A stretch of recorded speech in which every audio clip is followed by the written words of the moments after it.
Hello and welcome back to the Garment Decorators podcast from Target Transfers. My name is Andy and I'm delighted to be joined by the team from Beechfield Brands today. I have Ashford and Chris with me. Hello, gentlemen. Hello, how you doing? Very good, thank you. Thank you very much for joining me.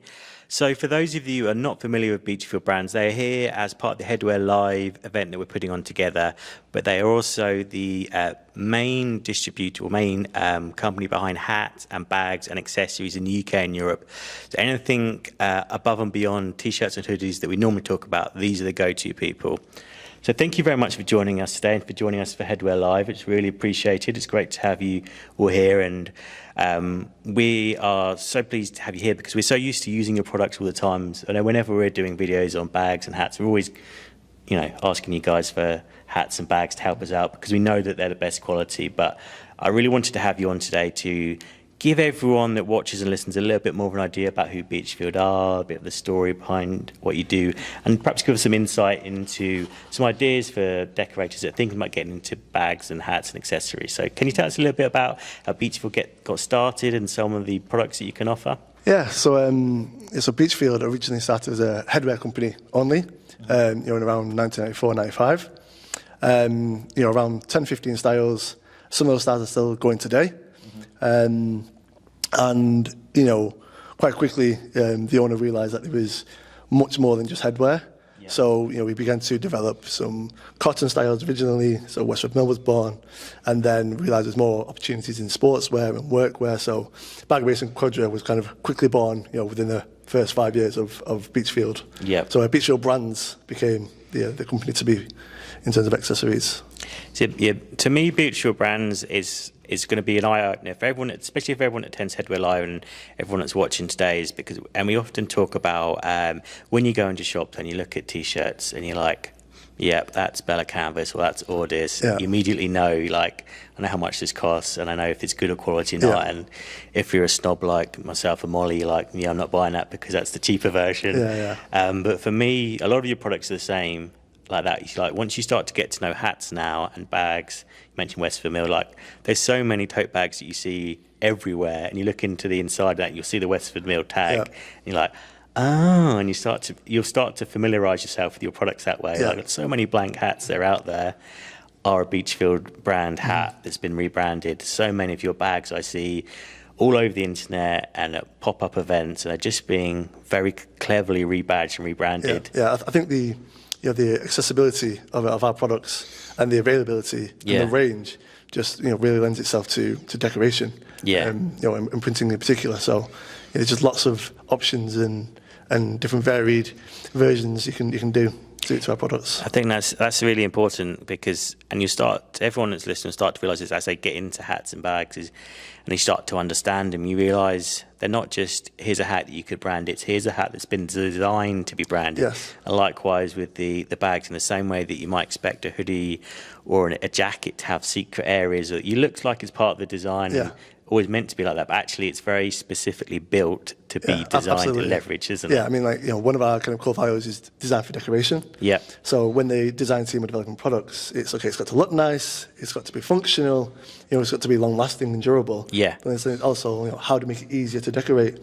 So things like easy access, easy panels, hidden zip liners in certain products, and then just making things, the seam on a product be 2 centimeters higher than the traditional sizing, for example. So design for decoration is definitely one of our core values in terms of products. It is. It's a bit like everything we do with heat printing is all about those little gains that just try and make your life easy that you don't necessarily realise you might take for granted. But like say, just making a sweatband or the actual structure is marginally different. It just means it sits flush onto a heat press or an embroidery machine, and just makes everyone's life a little bit easier. Yeah. I mean, when you talk like our beanies, some of our patch beanies. Yeah. So acrylic doesn't do so well under the heat. Mm-hmm. It's like, well, we still want the opportunity to give people to print on them. Yeah. So we developed a product where it has a cotton patch over the front of it. That started off as one style, and now you've got one with a bubble on it, one with a removable patch completely. There's one with a thin shell lining. There's 5 or 6 different patch versions of a beanie that now just gives you the option to print on. Just embroidery only. So it's good for us. So for anyone that's sort of thinking about getting started? Because I imagine a lot of people listening have never actually decorated a bag or a hat or any kind of accessory before. What other things? Let's talk about hats to start off with specifically. And I was just wondering what the sort of things that people should look for. Forget like Beechfield for a second, I suppose, but and this is a conversation we have a lot with t-shirt manufacturers, is actually what should you look for if you go into a promotion or an event like that, and you're like, there's loads and loads of products in front of you. What is a telltale sign of a good quality hat for someone to look out for? I think it all leads from the customer themselves. It's all down to their customer and what their use is. One good seller might not be a good seller in another market. So, quite often I say something like a B15, is your all-rounder cap. It can be used from promotional wear to workwear to fashion and all the in-between. And other styles like the B661, the flat peak that you've been decorating quite a lot of with the bill, that's more of a trend fashion element. So that might not be sitting in someone that's doing kids wear, for example. So all of our products meet a certain standard of quality anyway. So I tend to tell people lead with the colours that you want for your branding or your customer or your club, and the hat will be fitting for whichever market you decide to go for. Starting off with the why rather than exactly that. Yeah. And if anyone, so the codes that Ashford's mentioned there, if you just go on to any of the wholesalers, you can just pop those codes into the search bar and they'll come up straight away. So anything that we mention over this video and any other videos, they're very easy to find that way as well. You can use beechfieldbrands.com as well.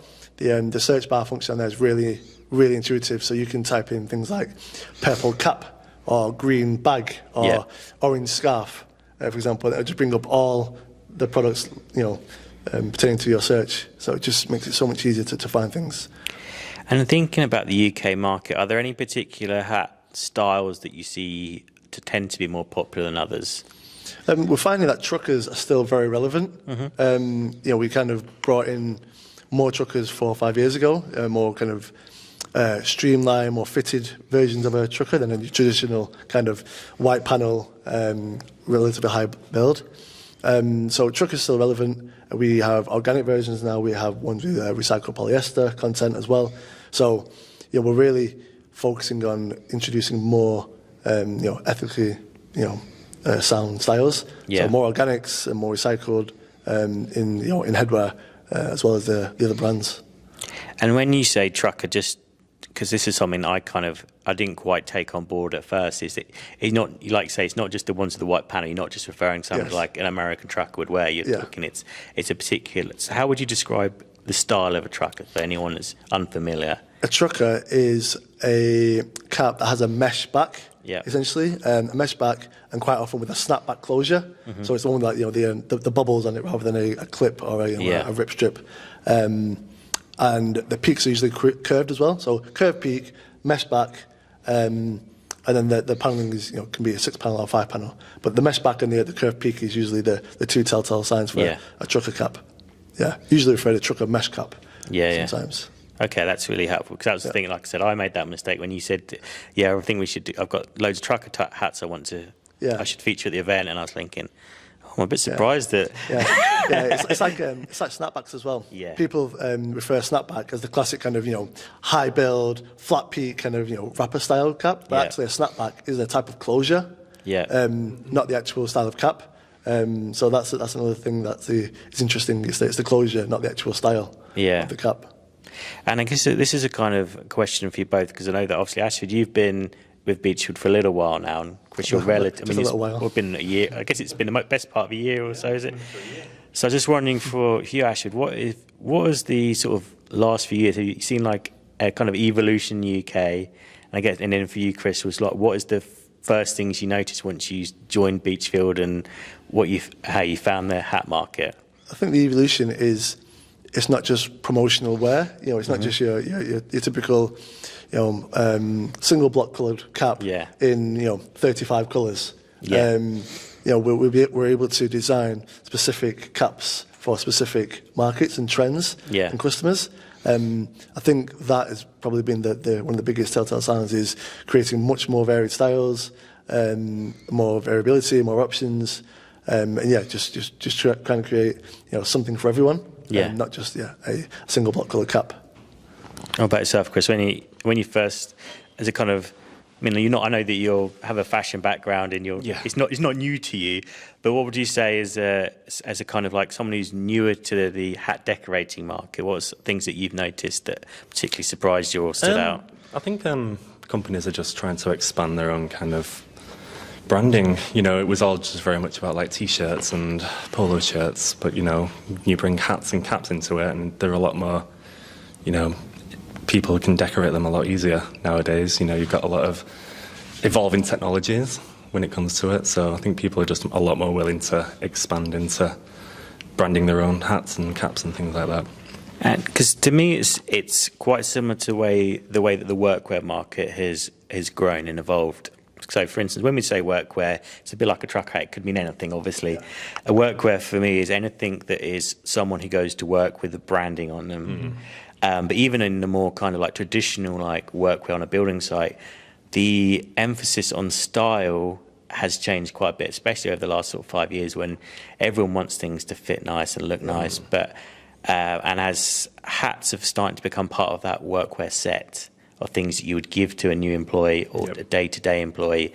So, and I think that the way people's styles from their sort of 5 to 9s have been kind of bleeding into the workwear now, I think, as well. Is that something that you guys see a lot, where people are in more traditional markets are demanding something a bit more interesting, a bit more stylish? Yeah, absolutely.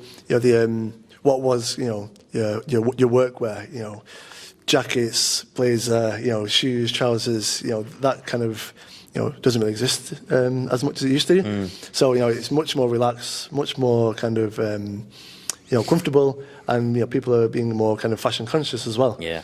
With the technology, social media, your brand is everywhere, and can be everywhere. So you need to take every opportunity you can to make sure you are looking as as presentable as you can, especially if you're representing your brand or your company. So having a headwear accessory or a bag or backpack or something to go with your uniform is definitely something we've seen is apparent. And I think that's something that I always encourage everyone that comes into one of our events or one of our masterclasses here is, as a purely from a business decision, if you're already doing all the rest of the workwear, why not ask them for a hat? Because they're low cost to make, and we'll get into that in a minute. But it's just a way of increasing your average order value. So the best way to grow your business is to grow your existing business. Yeah. And if you can say you've got, you're doing 50 people's workwear, you can try and add another £10 to £15 per person every single time. Yeah. With relative ease to the actual decorating part. It's a real win. It seems like a no-brainer to me. Yeah, absolutely. Yeah, I mean, the logos that they put on their jackets or whatever it may be, quite often can be replicated on a headwear. Yeah. So quite easily can put a branded logo on a cap or on one of our patch beanies. So it's a no-brainer just to add that extra little piece. Yeah, and employees essentially are walking billboards anyway for your business as well. Yeah. So any way that you can, from a purely selfish point of view, you can brand them is it's better for your business that way. Yeah. And quite often, people will, fulfill the order that they've had, and then if they've got, a cap or a patch beanie spare, they can put the logo on and just put it in as an example. So, here you go, guys. This is something that we've done. You can see we put your logo on it. Have a little think, and then more often than not, people will get a return on. Maybe only 5 or 10, but it's 5 or 10 more than not doing any. That's it, and it builds and builds. And we, as well as workwear, one of the markets I see some of our customers succeeding is in the sportswear. So let's say, for instance, we have a lot of sports decorators at Target Transfers. And if you have, say, a football team, but you have age groups for that football team, so you could go from 11 through to adults, and you're already doing their shirts and their bags and their hoodies and everything else that goes with the being part of the team is like, you can spread hats throughout every single age group. So it might be that you only get 2 or 3 hats per individual team, but it could be 100 hats over the whole team when it comes to ordering a kit set. Yeah, and it's not just a hat either. We do caps, we do beanies, and we do scarves, all in a kind of team wear colour range. Yeah. So they very much lend themselves to to any. That's it. Well, exactly. 2 or 3 items potentially you've added on there, which is, and in all honesty, because of the low cost of buying hats, is that your customer's not going to necessarily notice, but like, yeah, that's great, I'll have some of them. And they're probably wearing a hat or a beanie or a scarf anyway, so why not be branded with the team, which they're probably going to identify with on an emotional level more anyway. So before we get into pricing, because I think that's really important, one of the things I like to stress to people, and I'm sure that you two both see it as well, is that in the UK market now, I think we've definitely moved from hat to hats.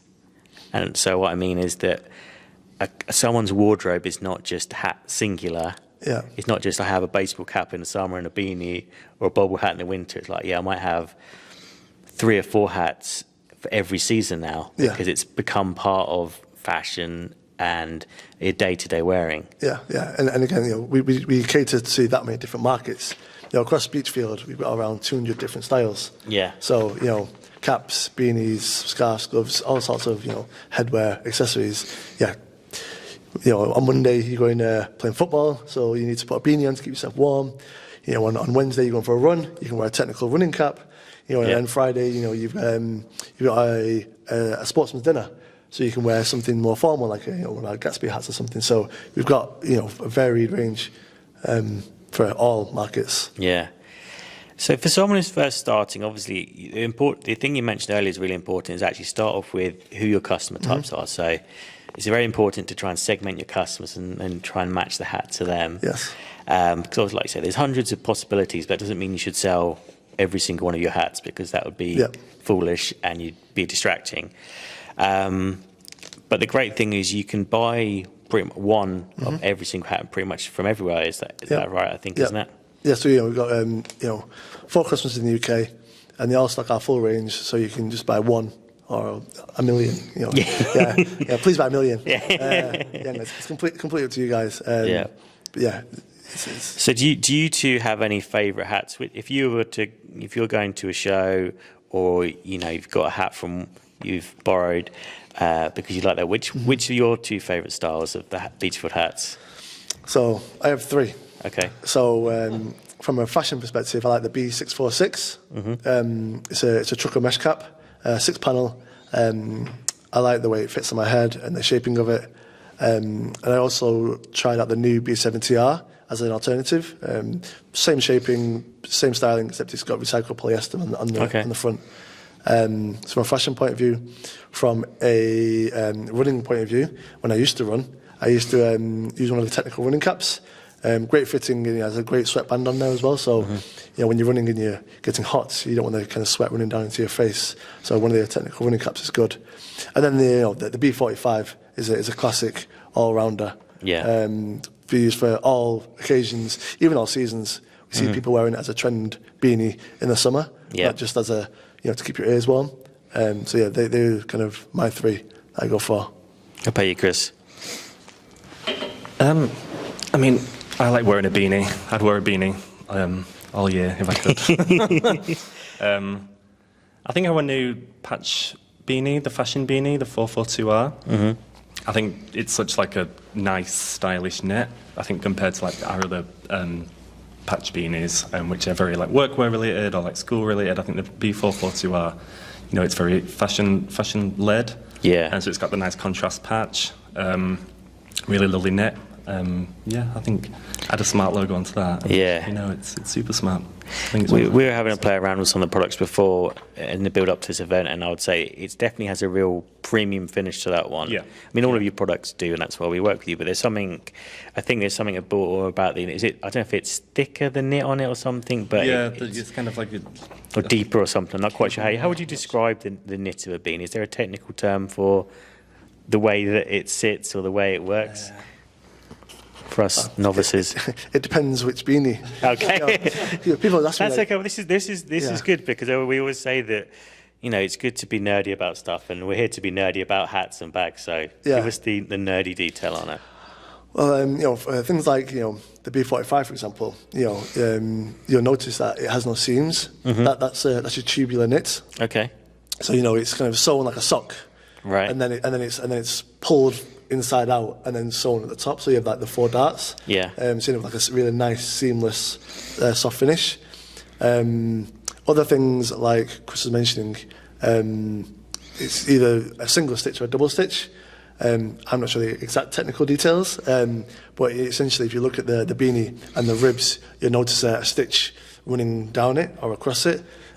So the more stitches essentially within it, the more ribs and more refined it will feel. Yeah. So yeah, like higher ribbed or lower ribbed depending on how many stitches are running through it. Well, that's good because we want people to go into shops now and start looking at stuff and be like, it's the B45 or things like that. Because that's how people can grow and understand the business. Is that you should be able to, like, I'm sure. I mean, maybe we should do this as a video, but if we put a load of caps in front of you and blindfolded you, I'm pretty sure you could pick them up now and go be like, yeah, I know exactly which one this is. I think the caps, you could definitely do that. The beanies, I think they all have such a really nice soft touch feel to them. Yeah. The beanies would be, I think, a little more challenging. I'd like to see the challenge. Okay. The caps would be easy, but the beanies, I don't think even product development people in our place, I don't think they'd be able to identify which beanie is which. Yeah. So one of the things I did want to cover today, because today's all about trying to kind of demystify hat decorating and bag decorating, because as you know, we've been preparing for the event, and I'd always like to, if I'm going to present on something, and if we're going to run an event here, I wouldn't do it unless I truly believed in it. And because we've been working together for years, since I joined the industry, and I know that it was the case, Target and Beechfield always had a good partnership before that, is that it is easy to decorate hats now. Absolutely. And I mean, could you walk us through some of the decorating styles that you see from your customers and decorate, above and beyond heat printing, obviously, as well? Yeah, I think the perception, one of the main perceptions that we see is that you can't decorate 6-panel caps, whether it be a print or embroidery. More often than not, they just see the seam and go, I can't do that. It's amazing how easy it actually is, as you'll find out, tomorrow with the printing, but even the embroidery. It's really just a case of knowing how to do it. Now, one of the things we did to help kind of combat that was bring on Chris. So Chris is our product decoration consultant, and he's here to help and advise customers on all types of decoration methods, because it is really easy to decorate a cap or a bag. So we're talking about pricing. One of the things that people kind of get stuck, or one of the barriers that they face, is actually the pricing of the products. A cap, £2, £3, it can vary, but when they're coming into some of the more expensive bags, they can quite quickly go, well, that bag's £10 or that bag's £15. I might try it once, and then before you know it, it's like, I'm not going to do that again. So with Chris, he really helps lift that barrier up for people, so they can go, oh great, I didn't know you could do that. Oh, that's actually easier. Oh, that's all you have to do. It's that usually. I didn't know that was it. I always find, and we were discussing this before we started, that it's all about, if you're going to get into hats and bags and any of the products that you guys offer, is be prepared to, at the beginning, spend a few hours, maybe half a day, and just like turn the phone off and just throw yourself into it and try and break stuff. We always say try and break stuff. Like find out where the limitations are, find out what you shouldn't do. Try and scorch it to see what happens. But ultimately, if you spend that time in it, at the end of that time, the product's much better, and there always is an answer to decorate these products. I find there's always a way, and if you're struggling to find the way, Chris is here. And there's help on our website as well for things like that. So there's always a way. So if a customer's buying Beechfield products and they want to get in touch with Chris and they want some help, how do they go about that? They go to our website, beechfieldbrands.com, and they join our community, and they'll have access to imagery, videos, decoration help, all sorts of tips and tricks on how to, come over that barrier or the perception of, difficult headwear or difficult bags. Join the community on our website is where to go for Chris, and he'll show you how it's done. So Chris, is there like a top 3 of questions that you get that people perhaps some people obviously aren't afraid to ask because you wouldn't know what they were, but what are the 3 things that perhaps people are most likely to ask you on a sort of day-to-day basis about where they're going wrong? Yeah, I mean, Ashford's just said people seem to be a bit scared about decorating 6-panel caps, and I think people see a seam on a cap and it's like, oh, I can't print over that or I can't embroider over that. And I think what's good about our caps is that the seam does lie very flat. It's not like it's not a raised seam. It does lie quite flush to the cap, so you can print over it, you can embroider it. I've printed and embroidered over the majority of our caps, I think, with no issue. So I think, people just kind of need to be brave and just take the plunge and like you said, just order a few extra ones, ruin them, kind of push them to the limit and just kind of, see that it's not as difficult as it might appear. That's the way to do it. I mean, I know for instance, when we bought we have our 360 heat press, so I'm sure everyone that's listening is familiar with this, but for anyone who's not, we have a lower heated hat press. So the idea for 6-panel hats is you print from the inside or apply most of the heat on the inside because you're closer to the actual adhesive, because lots of people want to put really chunky designs on there. And part of the problem is it takes so long for the heat to travel all the way through the badge or the patch or the vinyl, and that's when issues occur because the hat doesn't want to have 160 degrees on the top for a minute. It's not healthy for any kind of decoration, regardless of whether it's a hat or a bag. But what we did is at the very beginning is, okay, we need to get a base point for people to start with. And normally for us, we set it's 140 on the top, 160 on the bottom, 45 seconds. Then you can go up and down in temperature, down in time, up in time, depending. And then you find the recipe and you apply it. And then for that particular product, like you'd be like, it's my B661 and I'm going to put this recipe next to it. And I just got about 20 different hats, or 20 of the same hat to start off with, before I even brought in different ones. And I got a pack of Post-it notes and I tried loads of different recipes. Put a Post-it note in front of them with the recipe and left them on the table, because you also want to see how they react after 24, 48 hours. Yeah. And then once I've got the best version, try it a few more times to make sure it still works. Yeah. And you have got the recipe locked in, it wasn't a fluke. And at that point, you can sign that off. Because one of the most important things is people often ask me with patches and stuff, well, what's the wash quality like? And I say, why would you wash your hat 75 times? Yeah. Unless it's the running one, for instance, which has obviously got a different shape to it anyway. But if it's a trucker or a beanie or like a snapback, why would you, it's not healthy to throw those things in washing machines because you want to keep that nice structure. That's what is so premium about them, is the structure. But you find the point of your recipe by just trying for a few hours and then it'll be fine. Because and most of the time, as you're saying to me earlier, Ashford, actually there's probably, there's maybe a couple of % difference between option A and option B anyway. And then you're like, okay, and most of the time, in all honesty, most of the products I put onto your hats, I don't even tend to change the screen because they're within more or less exactly the same anyway for exactly. Rubber, woven, embroidered patches or a hybrid vinyl. They're pretty much all exactly the same. Yeah. And we don't have any problems with them. No. Good. Yeah, the method is the same. Your time, your temperature, and your pressure. The method is exactly the same. Yeah. And you might vary between 5 seconds on your time, maybe 5 degrees on your temperature. Yeah. And the pressure, maybe one. Maybe one pressure point. It's literally trial and error. Yeah. But the trial and error isn't one extreme to another extreme. The trial and error is within. 5 degrees or 5 seconds. Yeah. So it's not like you have to wait for things to heat up or cool down for a longer time. It's really good. Oh, like I said, Chris, he'll do the testing for you. Yeah. Well, that's it. And that's it. It's a great resource for everyone that's listening to have, because you've seen some horror stories, I'm sure, since you've. You're like, why are you doing that? Yeah. But then you can share those mistakes with other people. Be like, here's what if you do anything, definitely don't do this. Yeah. Yeah, that's the thing. It's I take them to the limits. You're not going to press a hat at 200 degrees, but no. I'm gonna press the hat to 200 degrees and see how it. How does it ruin it? What's the kind of limit you can take something? So. And for me, it's the most important factor. I don't know if you've found this or not, Chris, but I find that the biggest mistake people make, and I'm going to cover this at the headwear event, is the peel. Is the cold peel. So, because most people that start with hats, for our customers anyway, anyone that's listening, is they start with t-shirts and they use ultra color and they peel it cold. But cold peel is like 20 seconds. Something goes cold pretty quickly. Yeah. But hats retain heat a lot. very different to t-shirts or hoodies. It's like, I'd say it's like, it could be 3-4 minutes before you even want to peel that hat. Yeah.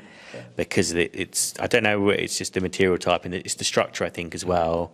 And it's on there for, so we might fuse a transfer for 12 seconds. We might fuse a hat for 45 seconds. So it's important to remember these differences when you're trying to break stuff. So I would say just do the whole of the job and then peel them later. Cold peel is cold peel. It could be tomorrow and it's still cold peel. You'll do something else. Exactly, yeah. Just let it cool. Yeah. And that's an important part of the testing process is the patience. And it's the patience to just put them all in a row and come back later. Yeah, basically. But then you'll have perfect results once you do it if you just have a bit of patience. Yeah. And you just you just try and try and try.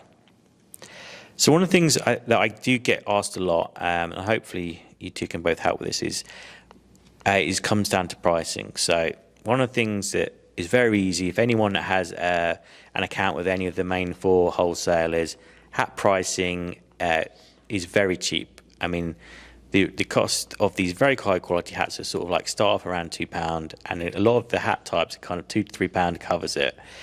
But the biggest questions we get are, okay, I get a £2 to £3 hat, I can decorate it for say 50p at most. Is how to understand how to sell them. That's where I think a lot of people get stuck. I wonder if you have any advice for where to pitch from an actual RRP point of view for people. I think it goes back to the who and the why again. Yeah. So, some of our more traditional caps, the more promotional, perceived caps like the B15, for example, that's not something you would typically see in, let's say, a retail setting or in a sports shop that could be retailing for, from £20 to £35. But something like, one of our mesh trucker caps like the B646 or one of our organic caps like the B54. And, some of those you can, retail 25, 30, 35, depending on the customer. Yeah. So, organic wear, as we know, is growing massively. So, if you have the right setting for that, organic wear, can be anywhere between 25 and 35. And some of the other styles, depending sportswear, typically under £20, caps and beanies and scarves. But again, it starts with the who and the why. Yeah, I think that's important. That's what I often tell people is, as a minimum, at least, I mean, I would try at least, actually, to be honest with hats, I'd at least try and have like 100% margin in them, because I think there's plenty of room for that. So even if it's costing you £3 to make, try and go at least 10 to 15 on it for any customer type. But like you say, it all comes down to who your customer type is, what is your brand identity. Yes, absolutely. Are you fulfillment and you're doing it as a kind of a workwear, or if it's a clothing brand, you can definitely pitch it a lot higher. Yeah. And if you decorate it right with the right finish on it, the perceived value, I think, of hats and bags as well is a lot higher, and you can just kind of stick to your guns. Say this is the price. Customers will pay for it. And the quality comes with it as well. You might see it as a £3 or £4 investment in the beginning, but once you actually see it and touch it and feel it and wear it, you can see actually this is actually a £15 hat or a £20 hat or whatever. Not just a lower entry cap. Yeah. And the great thing is, as well, is because unless someone's like working out in it or using it in the garden or something like that where it's going to get punished, actually that hat's probably going to look the good as the first day in like 10, 15 years time. That's what the investment is that the person's making in that. What's the longevity of the products as well. Durability as well as sustainability, and looking nice and being easy to decorate is make it as durable as possible as well. And one of the things I found particularly interesting as I was preparing for this event and you two coming in was the way that the hat market is growing globally and also in the sort of UK and Europe, and it's really quite interesting because some of the stats I found was that year on year globally the hat market is expected to grow 7% every single year for at least the next 7 years. Okay. But that's taking in the global, that's factoring even like mature markets like the US, which obviously is massive, and Asia as well, which is massive. But actually a lot of UK and Europe is still around a 17-18% growth year on year. But because of the sort of fashion growth and how it's growing into sports merchandise as well in the UK, which I thought it's a big opportunity, isn't it? Yeah, absolutely. I think with headwear especially, you don't need to buy a piece of headwear to be for use. It's not a beanie because your ears are cold, or it's not a running cap because you're running. Headwear now is for anyone and everyone. So you'll find that some of our traditional styles, like the B445, the patch beanie, typically came in your black and your royal and your burgundy. But actually, now we've released it in a pink, in a heather grey, in like an oatmeal colour, much softer, more kind of fashion-driven colourways. Because we're seeing that our headwear is covering all the other side of what's seen as just for purpose. It's just I want to look cool. Yeah. So we definitely see a growth in just looking cool headwear. Yeah, I think there is much more of an emotional connection to hats as well. Yeah. I find. I know that myself and Molly, we've spoken about this off camera. Is that sometimes actually when you go away, you go somewhere nice and you enjoy it. Actually, sometimes you even sometimes you bring back a hat instead of a t-shirt now. I know I've got loads of them at home from when I've been on holiday and stuff. Actually, it reminds you of a particular moment, but if it's done right, you're like, actually, this is really high quality. Yeah. But now you'll start to notice, that's a Beechfield hat. I can see that what they've done there. Or as the UK hat market has got massive growth potential and is growing, be the person decorating those hats that you're putting in front of people. Yeah. Because it's never been easier to do it than now, but especially with your quality products and with our 360 IQ hat press, it's just so easy.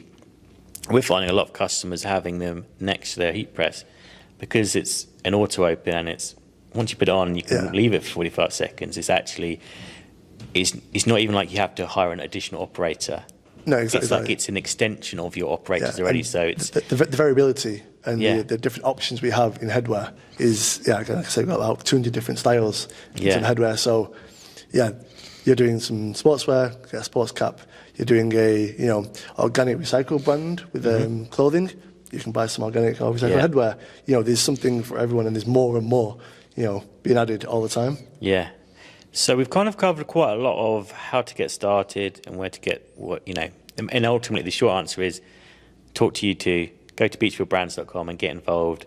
One of the things we didn't, I should have mentioned earlier is when you talked about the access to your community, is if you're thinking about selling hats, but even, you can just order one, but even if you don't want to order one, you can get access to a lot of your materials and you have a lot of great branding materials that you can then leverage to resell onto your customers as well. So I think you've got access to pretty much every colour and every hat type to put on your own website. Yep, access to let's say imagery, videos, any sort of marketing materials you're looking to get into. It's all in the join the community function on the website.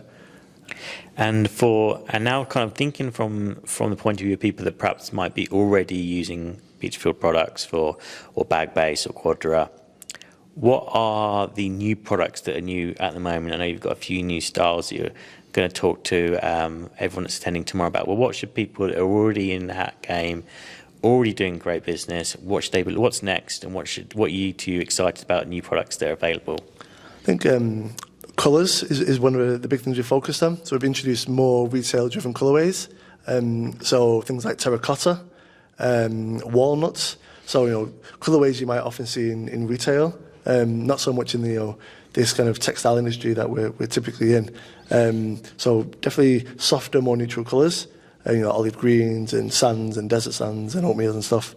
But definitely unstructured caps is one thing as well. People are looking for more softer silhouettes, not so much the high build or the kind of high blocking caps. Something much softer. That kind of comes in line with the colourways that you see. And to the headwear, to the beanies, just anything that can be printed on. More and more patch beanies, like Chris was mentioning earlier. The B442R is just one edition. We do patch caps, are removable. It's just keep looking out for more easy to decorate headwear. I think is one thing. So number one thing really is, after this, everyone that's listening, if they're not already, they need to go to beechfieldbrands.com, and they need to get in touch, need to get access to that community, and they need to start that journey, and just ultimately don't be intimidated, because it's very easy. We're going to have lots and lots of content, hopefully, over the next day or so, where we're going to introduce more and more people to your products. Anyone wants to join us Headwear Live.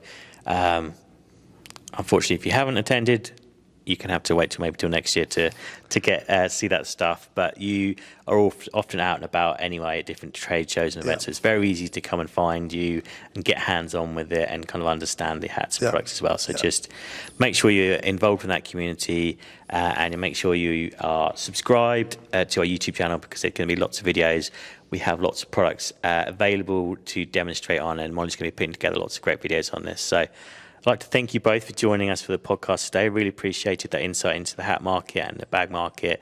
And there's so many possibilities of extra revenue streams that our customers can gain from just getting in touch with you and starting that journey on thinking above and beyond just T-shirts and hoodies. I think there's a lot of exciting potential. We didn't even touch on things like key rings and other wallets and other accessories. And I know that you have a lot of great sort of beauty bags and things like that. So many possibilities. So I do implore everyone that's listening to get in touch with Beechfield and start that journey. And thank you very much for watching or listening to the podcast this week. We'll be back again next week with another episode.